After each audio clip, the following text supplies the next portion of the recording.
Vous écoutez Le Contenu est Roi, le podcast des créateurs de contenu. Je suis Vincent Marie, consultant en inbound marketing, et ici je réponds à vos questions et je vais à la rencontre d'experts qui vivent de leur passion en créant du contenu. Par où commencer et quel réseau social choisir? C'est souvent une question qu'on se pose. Et souvent, ce qui va avec, ce que j'ai remarqué, c'est que on veut tout faire. C'est normal. Au début, on est motivé. On veut aller sur YouTube, on veut aller sur Facebook, on veut aller sur Instagram. Et on se dit, voilà, ça va multiplier les portes d'entrée. Ce qui n'est pas forcément faux, d'ailleurs, comme idée au départ. Mais je vais essayer dans cette premier épisode type question, de vous faire mon retour d'expérience et surtout de vous partager ma vision à ce propos. Ce que j'ai constaté, c'est que bien souvent, quand on partait bille en tête sur différents réseaux sociaux, ce qui se passe, c'est que on s'essouffle très vite. Il faut savoir que chaque réseau social nécessite quand même l'apprentissage de codes spécifiques, puisque vous n'allez pas partager de la même façon le même contenu, que ce soit sur LinkedIn, Viadeo, Facebook ou YouTube, et chaque réseau a ses codes. Donc, ce qui se passe, hélas, quand on a ce type d'objectif en tête, à moins d'avoir vraiment quelqu'un dédié à ça à plein temps, parce que c'est un boulot à plein temps, ce qui se passe, c'est qu'on s'essouffle et qu'on va produire 10 contenus, pas plus. Ou alors, ce qui peut se passer aussi, mais qui n'est pas meilleur, c'est qu'on va produire du contenu qui n'est pas optimisé pour les réseaux. Et au final, à vouloir faire tous les réseaux, on va en faire aucun. Et ça, c'est ce que j'ai constaté bien souvent. Du coup, mon idée, et l'idée que je veux vraiment vous transmettre là dans ce podcast, c'est une sorte de méthodo pour pouvoir éviter ce risque. Et un concept assez simple, qui est un concept de chaque chose en son temps, et soyons pragmatiques.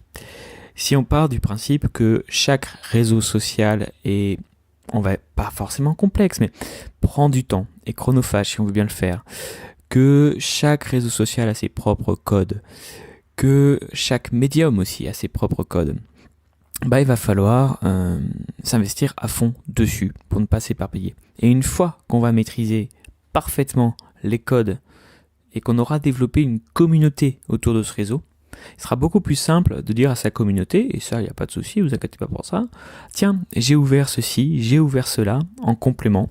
Ça peut être un groupe Facebook privé, ça peut être même un forum, pourquoi pas, ça peut être un site internet, mais voilà, on va faire les choses dans l'ordre, et on va pas forcément aller sur 3000 réseaux sociaux si c'est pour mal le faire, et du coup décrédibiliser son image, puisque sur les réseaux sociaux secondaires, on voit bien qu'il n'y a pas beaucoup de monde, et on voit bien qu'il n'y a pas beaucoup de contenu spécifique à ce réseau. Donc la question, c'est, si je commence par un seul réseau, comment je fais pour pas me tromper, entre guillemets? Alors, je vais lever un doute tout de suite. Internet est grand et vous ne pouvez pas spécialement vous tromper de réseau. Au sens où vous trouverez vos clients sur n'importe quel réseau. Alors, oui, on vous dira avec des chiffres et des statistiques que certains réseaux sont plus jeunes que d'autres, que l'audience se rajeunit sur certains, vieillit sur d'autres. Oui, peut-être, c'est vrai, mais en fait, Internet est tellement grand que vous trouverez du monde sur chaque réseau. Par contre, et c'est là où souvent on se pose la question, en se posant ce genre de questions, mais est-ce que c'est adapté à ma cible? La question n'est pas là pour moi. La question est plutôt, est-ce que ce réseau me convient? Est-ce que j'ai appris ce qu'il fallait? Est-ce que ça me plairait de continuer sur ce réseau pendant X temps, de rester parfois 1 heure par jour dessus pour pouvoir répondre aux commentaires et reposter? Elle est plutôt là la question, puisqu'il faut durer sur le long terme. Elle est plutôt, est-ce que ce réseau me plaît?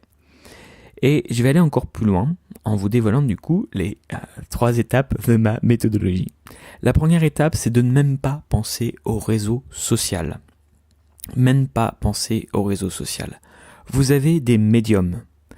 Et donc, on va les lister, c'est assez simple. On a la photo, on a le texte, et on a vidéo, et j'en ai dit 4, photo, texte, vidéo et audio. Ah oui, comment j'ai pu oublier audio, je suis en train de faire un podcast. 4 médiums. Déjà, pour moi, la première question à se poser, c'est quel médium je vais prendre. Je répète, quel médium je vais prendre. On s'en fout pour l'instant du réseau social, mais je veux qu'à la fin de ce podcast, si vous ne savez pas vraiment sur quoi vous lancer, déjà vous répondez à cette question. Et quel médium je vais prendre? Pour répondre à cette question, vous pouvez vous poser 2 sous-questions. La première, sur quel sur quel médium je me sens à l'aise. Ça me ferait plaisir d'écrire. D'accord?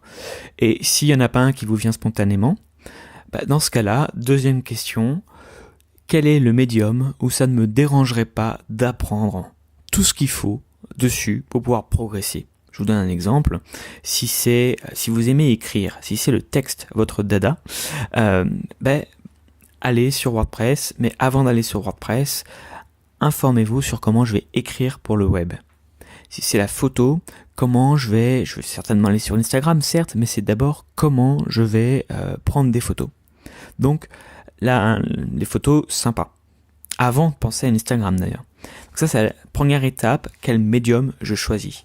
Et si je n'aime pas ce médium, encore une fois, quel médium j'ai envie d'apprendre. Quel médium je me sentirais bien sur le long terme. Réfléchissez toujours sur une vision long terme, puisqu'on se rappelle, on ne prend qu'un seul médium et un seul média derrière. Et une fois que vous avez du coup choisi votre médium, donc si c'est la vidéo, évidemment, vous allez plutôt aller vers YouTube. Si c'est l'audio, vous avez peut-être pas trop le choix d'aller vers des podcasts. Mais vous lancez pas tout de suite. Vous lancez pas tout de suite dans le média ou le réseau social. Étape 2, donc étape 1, je choisis mon médium, mais étape 2, j'étudie ce médium. Donc comme je vous disais, avant d'aller lancer un site WordPress, il faut d'abord savoir écrire pour le web. Et c'est en faisant ça que, en fait, on s'en fout de WordPress. Si demain vous me dites, je veux faire un blog sur Medium plutôt, qui est un système de blog collaboratif, ou même j'ai pas forcément envie d'apprendre WordPress, donc je vais prendre WordPress.com pour pouvoir poster mes articles. Là, vous aurez une compétence profonde sur ce qu'est la rédaction d'un article. C'est pareil pour la vidéo. Ok, vous pouvez apprendre les subtilités de YouTube, mais ça c'est la dernière étape. La première étape, c'est je me lance dans la vidéo. La deuxième étape, c'est comment je fais une vidéo. Comment je monte ma vidéo. Comment je la rends captivante. Enfin, et je dis bien enfin, vous aurez répondu à ces 2 questions et vous aurez des compétences dans la création de contenu ciblé sur ces médiums. J'ai envie de vous dire, ça sera déjà beaucoup plus simple quand vous irez vers votre réseau social. Parce que ça sera tout tracé. Et la dernière étape à faire, c'est de se concentrer sur les spécificités de ce réseau social. Donc, comment fonctionne YouTube, comment fonctionne Instagram si c'est la photo, comment fonctionnent les podcasts si c'est plutôt l'audio.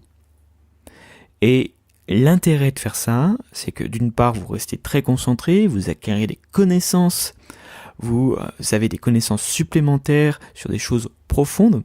Donc, d'une part, vos envies. Qu'est-ce que j'ai vraiment envie de faire? Est-ce que c'est écrire? Est-ce que c'est parler? Est-ce que c'est faire des vidéos? Ou est-ce que c'est faire des photos? Vous aurez des connaissances sur votre capacité à créer ce contenu. Et enfin, et c'est vraiment tertiaire, vous aurez des connaissances sur les réseaux sociaux qui sont appropriés par rapport à ces médiums. Et pourquoi c'est secondaire? Parce que si vous vous rendez compte que ça ne marche pas, ou que vous avez décidé de changer d'avis, attention, vous avez le droit de changer d'avis avec le temps, moi je l'ai fait souvent, vous avez vos compétences profondes qui sont toujours là, qui sont qu'est-ce que j'aime faire, ça aussi ça peut changer, mais surtout comment je fais correctement une vidéo, comment j'écris pour le web. Rassurez-vous, sur internet, on trouve très facilement les conseils sur comment écrire pour le web, comment avoir de belles photos pour Instagram, comment parler dans un podcast. C'est pas ça le plus compliqué, il faut vraiment que vous fassiez un travail sur vous pour trouver ce que vous aimez faire et pour vous projeter dans ce que vous aimeriez faire aussi après 4, 5, 6 mois, puisque c'est encore une fois un marathon. Et pour faire du bon contenu, faut que le format vous plaise, tout simplement.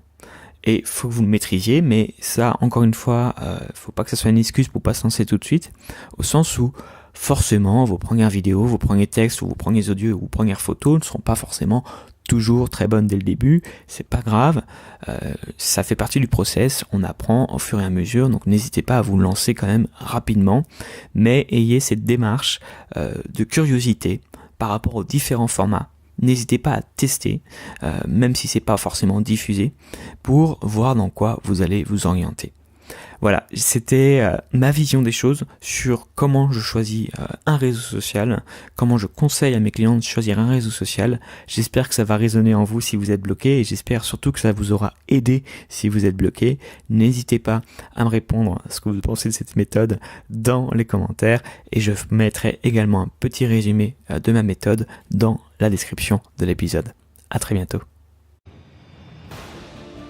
Merci d'avoir écouté cet épisode. Si celui-ci vous a plu, n'hésitez pas à lui donner la meilleure note possible. Je suis disponible sur tous les podcasts et n'hésitez pas également à commenter. Pour participer à ce podcast, soit poser votre question, soit intervenir et partager votre passion, tout se passe sur mon site vincentmarie.com. Le lien est dans la description. À bientôt.